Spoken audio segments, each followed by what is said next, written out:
Chapter 7. Likewise this is the law of the trespass offering, it is most holy. In the place where they kill the burnt offering shall they kill the trespass offering, and the blood thereof shall he sprinkle round about upon the altar. And he shall offer of it all the fat thereof, the rump, and the fat that covereth the inwards, and the 2 kidneys, and the fat that is on them, which is by the flanks, and the caul that is above the liver, with the kidneys, it shall he take away, and the priest shall burn them upon the altar for an offering made by fire unto the Lord. It is a trespass offering. Every male among the priests shall eat thereof, it shall be eaten in the holy place, it is most holy. As the sin offering is, so is the trespass offering. There is one law for them, the priest that maketh atonement therewith shall have it. And the priest that offereth any man's burnt offering, even the priest shall have to himself the skin of the burnt offering which he hath offered. And all the meat offering that is baken in the oven, and all that is dressed in the frying pan, and in the pan, shall be the priest's that offereth it, and every meat offering, mingled with oil, and dry, shall all the sons of Aaron have, one as much as another. And this is the law of the sacrifice of peace offerings, which he shall offer unto the Lord. If he offer it for a thanksgiving, then he shall offer with the sacrifice of thanksgiving unleavened cakes mingled with oil, and unleavened wafers anointed with oil, and cakes mingled with oil, of fine flour, fried. Besides the cakes, he shall offer for his offering leavened bread with the sacrifice of thanksgiving of his peace offerings. And of it he shall offer one out of the whole oblation for an heave offering unto the Lord, and it shall be the priest that sprinkleth the blood of the peace offerings.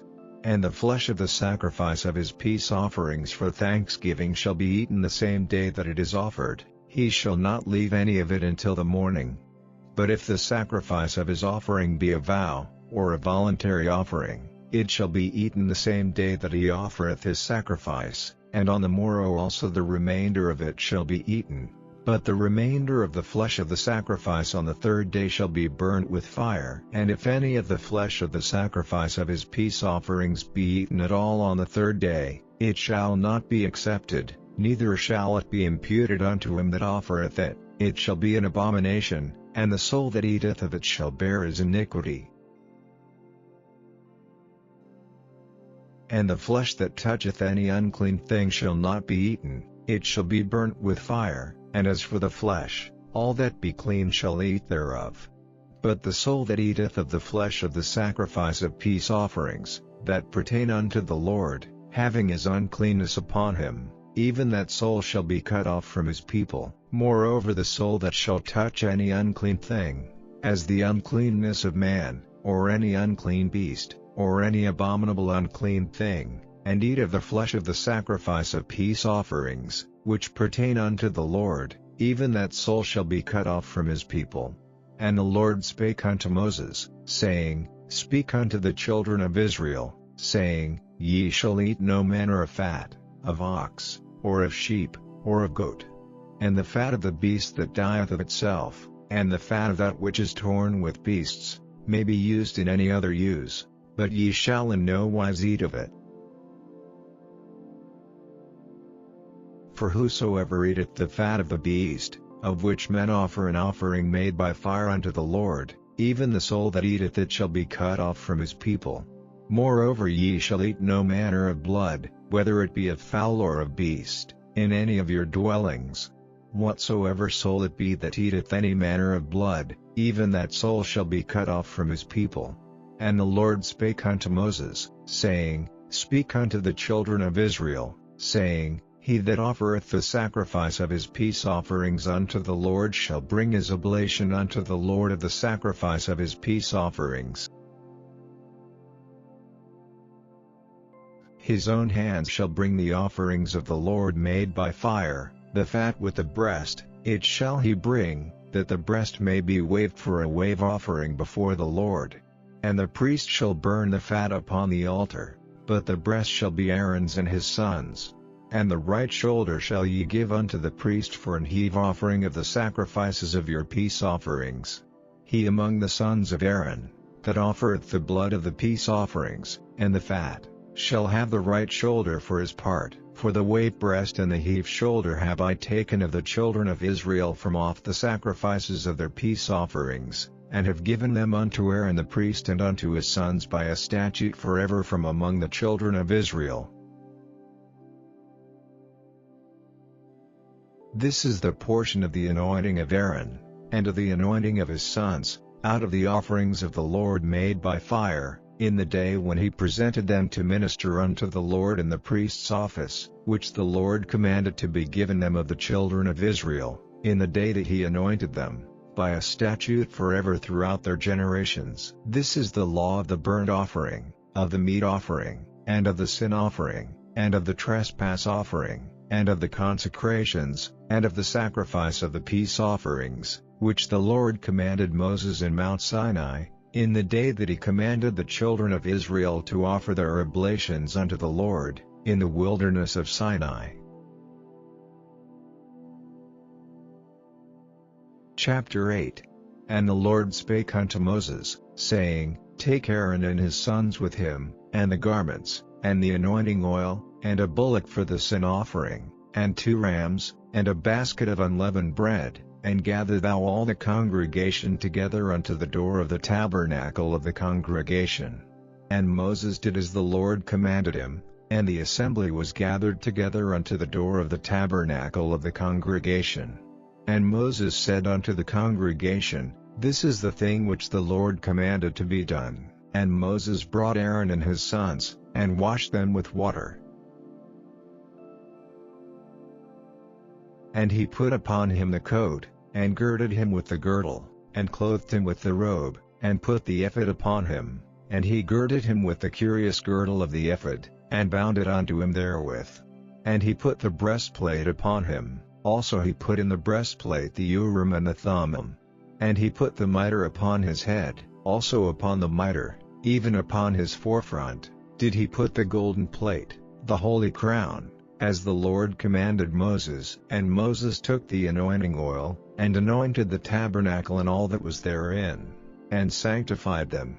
And he sprinkled thereof upon the altar 7 times, and anointed the altar and all his vessels, both the laver and his foot, to sanctify them. And he poured the anointing oil upon Aaron's head, and anointed him, to sanctify him.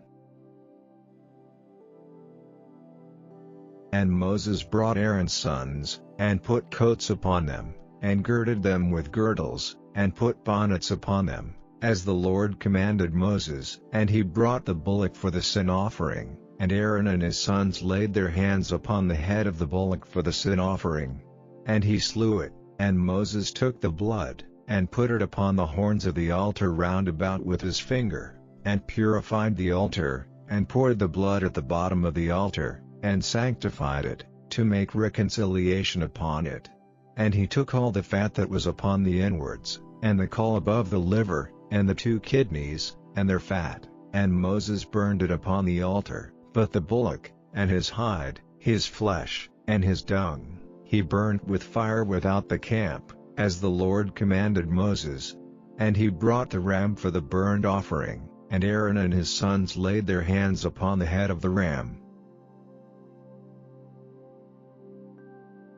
And he killed it, and Moses sprinkled the blood upon the altar round about. And he cut the ram into pieces, and Moses burnt the head, and the pieces, and the fat, and he washed the inwards and the legs in water, and Moses burnt the whole ram upon the altar. It was a burnt sacrifice for a sweet savor, and an offering made by fire unto the Lord, as the Lord commanded Moses. And he brought the other ram, the ram of consecration, and Aaron and his sons laid their hands upon the head of the ram. And he slew it, and Moses took of the blood of it, and put it upon the tip of Aaron's right ear, and upon the thumb of his right hand, and upon the great toe of his right foot. And he brought Aaron's sons, and Moses put of the blood upon the tip of their right ear, and upon the thumbs of their right hands, and upon the great toes of their right feet, and Moses sprinkled the blood upon the altar round about. And he took the fat, and the rump, and all the fat that was upon the inwards, and the caul above the liver, and the 2 kidneys, and their fat, and the right shoulder, and out of the basket of unleavened bread, that was before the Lord, he took 1 unleavened cake, and a cake of oiled bread, and 1 wafer, and put them on the fat, and upon the right shoulder, and he put all upon Aaron's hands, and upon his sons' hands, and waved them for a wave offering before the Lord. And Moses took them from off their hands, and burnt them on the altar upon the burnt offering. They were consecrations for a sweet savor, it is an offering made by fire unto the Lord. And Moses took the breast, and waved it for a wave offering before the Lord, for of the ram of consecration it was Moses' part, as the Lord commanded Moses.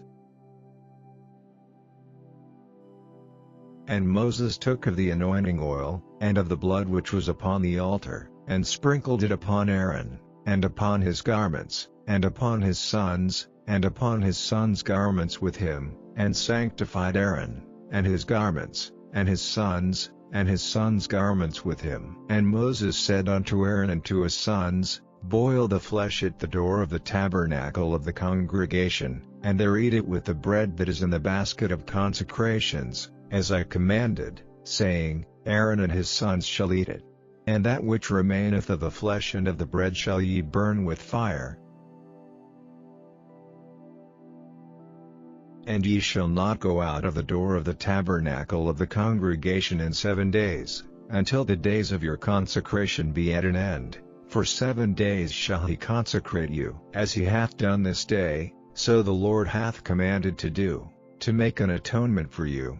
Therefore shall ye abide at the door of the tabernacle of the congregation day and night 7 days, and keep the charge of the Lord, that ye die not, for so I am commanded. So Aaron and his sons did all things which the Lord commanded by the hand of Moses. Chapter 9. And it came to pass on the 8th day, that Moses called Aaron and his sons, and the elders of Israel, and he said unto Aaron, Take thee a young calf for a sin offering, and a ram for a burnt offering, without blemish, and offer them before the Lord. And unto the children of Israel thou shalt speak, saying, Take ye a kid of the goats for a sin offering, and a calf and a lamb, both of the first year, without blemish, for a burnt offering, also a bullock and a ram for peace offerings, to sacrifice before the Lord, and a meat offering mingled with oil, for today the Lord will appear unto you. And they brought that which Moses commanded before the tabernacle of the congregation, and all the congregation drew near and stood before the Lord. And Moses said, This is the thing which the Lord commanded that ye should do, and the glory of the Lord shall appear unto you. And Moses said unto Aaron, Go unto the altar, and offer thy sin offering, and thy burnt offering, and make an atonement for thyself, and for the people, and offer the offering of the people, and make an atonement for them, as the Lord commanded. Aaron therefore went unto the altar, and slew the calf of the sin offering, which was for himself. And the sons of Aaron brought the blood unto him, and he dipped his finger in the blood, and put it upon the horns of the altar, and poured out the blood at the bottom of the altar, but the fat, and the kidneys, and the caul above the liver of the sin offering, he burned upon the altar, as the Lord commanded Moses. And the flesh and the hide he burned with fire without the camp. And he slew the burnt offering, and Aaron's sons presented unto him the blood, which he sprinkled round about upon the altar. And they presented the burnt offering unto him, with the pieces thereof, and the head, and he burnt them upon the altar. And he did wash the inwards and the legs, and burnt them upon the burnt offering on the altar. And he brought the people's offering, and took the goat, which was the sin offering for the people, and slew it, and offered it for sin, as the first. And he brought the burnt offering, and offered it according to the manner. And he brought the meat offering, and took an handful thereof, and burned it upon the altar, beside the burnt sacrifice of the morning. He slew also the bullock and the ram for a sacrifice of peace offerings, which was for the people, and Aaron's sons presented unto him the blood, which he sprinkled upon the altar round about. and the fat of the bullock and of the ram, the rump, and that which covereth the inwards, and the kidneys, and the caul above the liver, and they put the fat upon the breasts, and he burnt the fat upon the altar, and the breasts and the right shoulder Aaron waved for a wave offering before the Lord, as Moses commanded. And Aaron lifted up his hand toward the people, and blessed them, and came down from offering of the sin offering, and the burnt offering, and peace offerings. And Moses and Aaron went into the tabernacle of the congregation, and came out, and blessed the people, and the glory of the Lord appeared unto all the people. And there came a fire out from before the Lord, and consumed upon the altar the burnt offering and the fat, which when all the people saw, they shouted, and fell on their faces.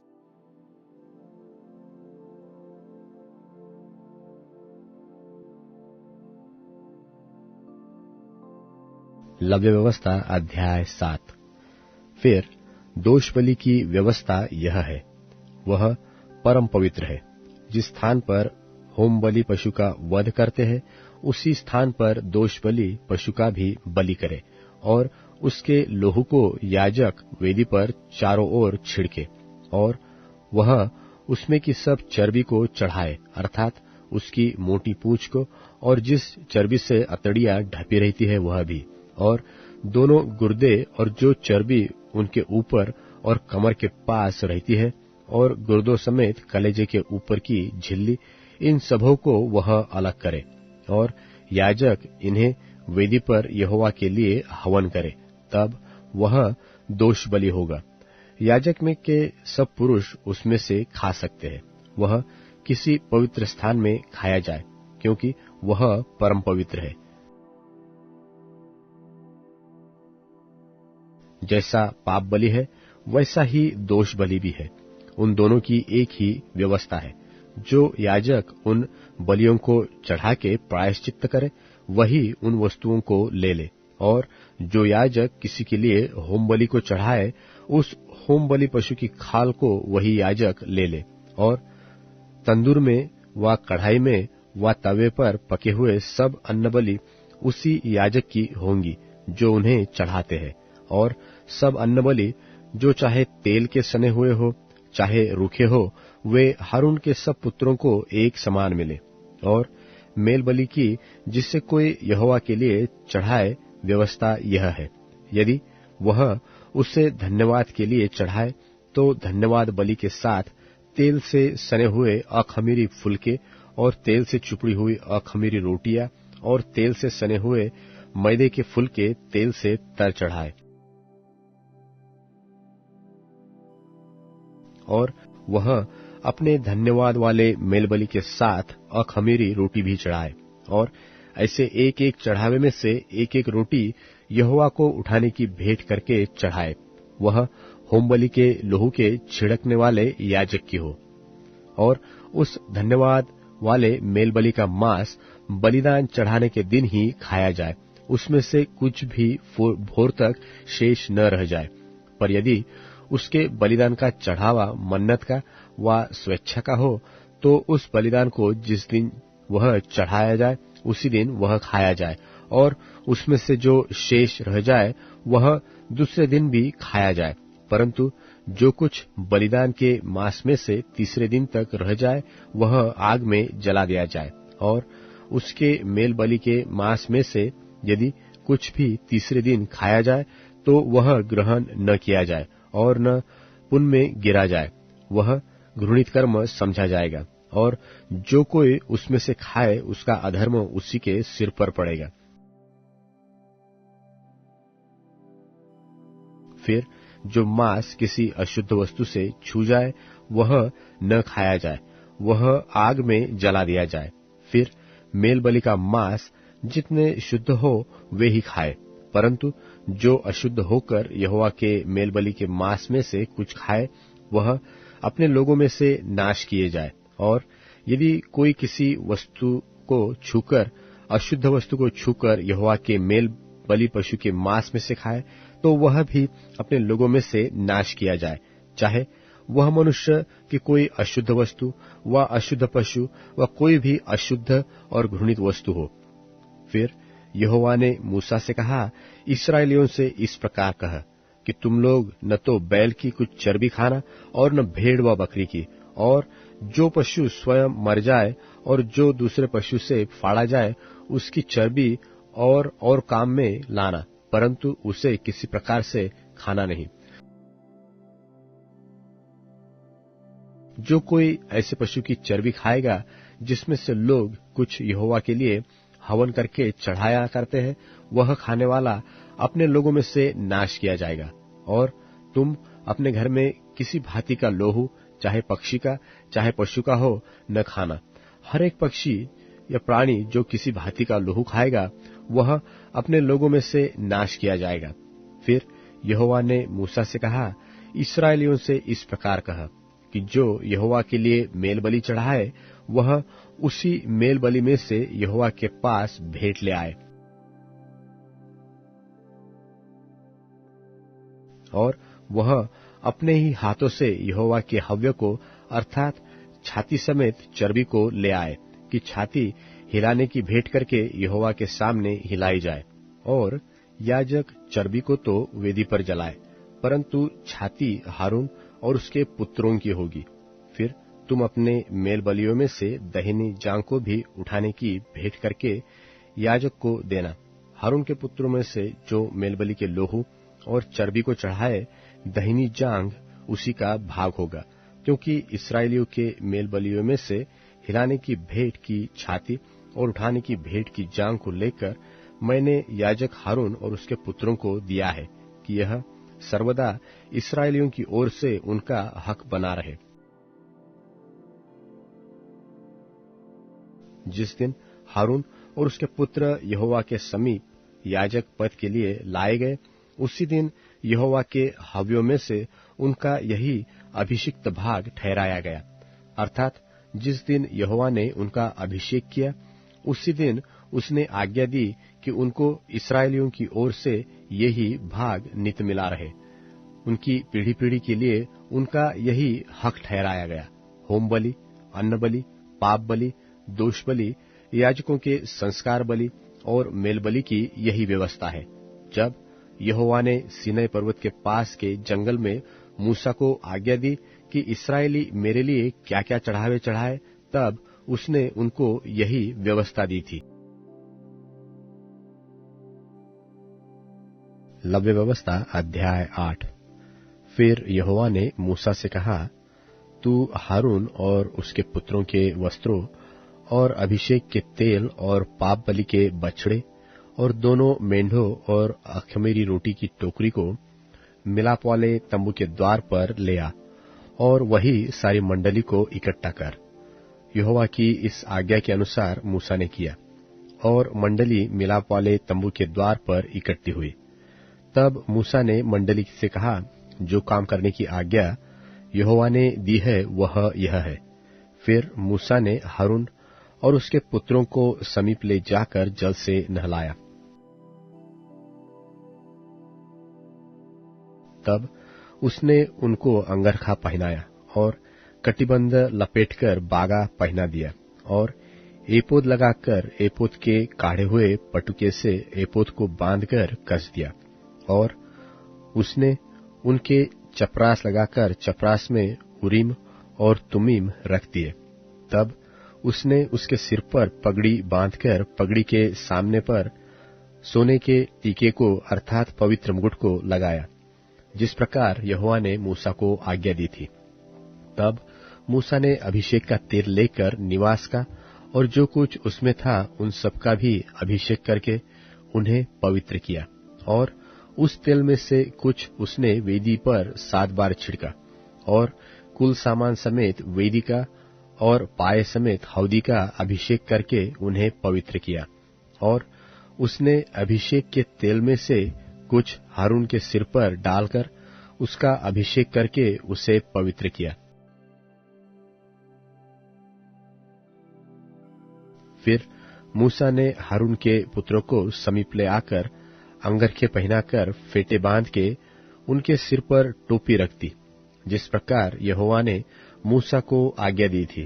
तब वह पाप बलि के बछड़े को समीप ले गया और हारून और उसके पुत्रों ने अपने अपने हाथ पाप बलि के बछड़े के सिर पर रखे।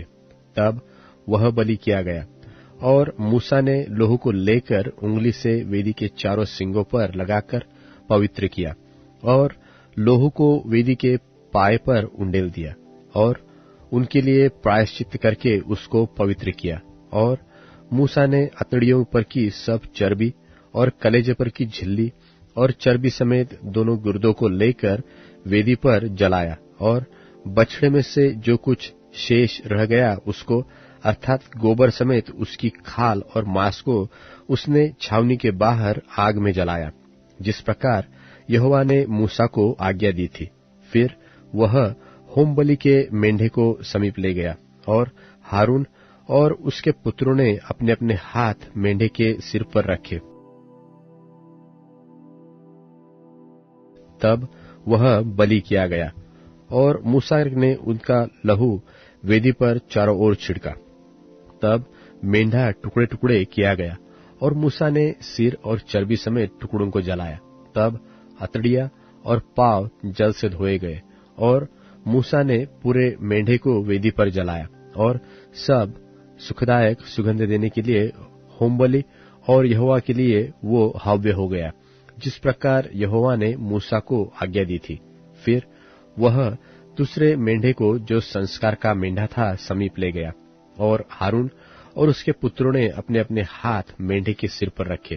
तब वह बलि किया गया, और मूसा ने उसके लोहू में से कुछ लेकर हारून के दाहिने कान के सीने पर और उसके दाहिने हाथ और दाहिने पांव के अंगूठों पर लगाया, और वह हारून के पुत्रों को समीप ले गया, और लोहू में से कुछ एक एक के दाहिने कान के सिरे पर और दाहिने हाथ और दाहिने पांव के अंगूठों पर लगाया, और मूसा ने लोहू को वेदी पर चारों ओर छिड़का।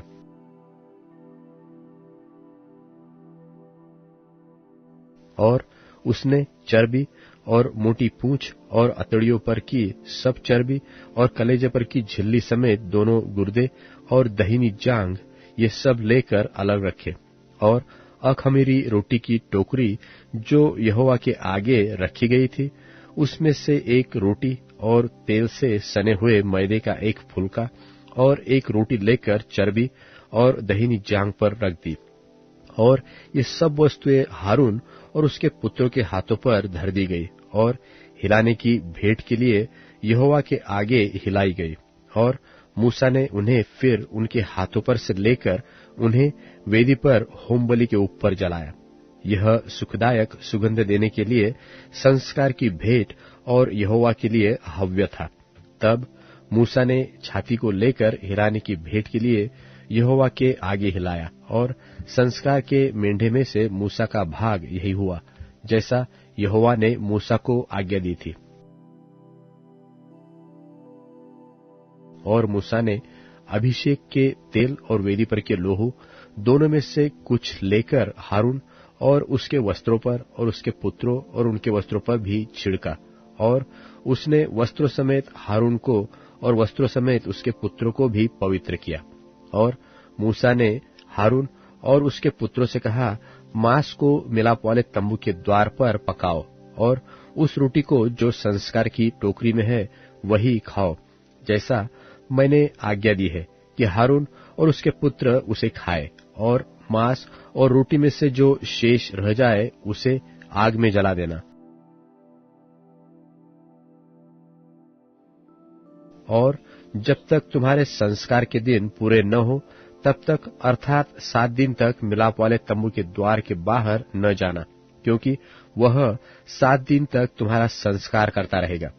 जिस प्रकार आज किया गया है वैसा ही करने की आज्ञा यहोवा ने दी है, जिससे तुम्हारा प्रायश्चित किया जाए। इसलिए तुम मिलाप वाले तंबू के द्वार पर 7 दिन तक दिन रात ठहरे रहना और यहोवा की आज्ञा को मानना, ताकि तुम मर न जाओ, क्योंकि ऐसी ही आज्ञा मुझे दी गई है। तब यहोवा की इन्हीं सब आज्ञाओं के अनुसार जो उसने मूसा के द्वारा दी थी, हारून और उसके पुत्रों ने उनका पालन किया। लव्य व्यवस्था अध्याय 9।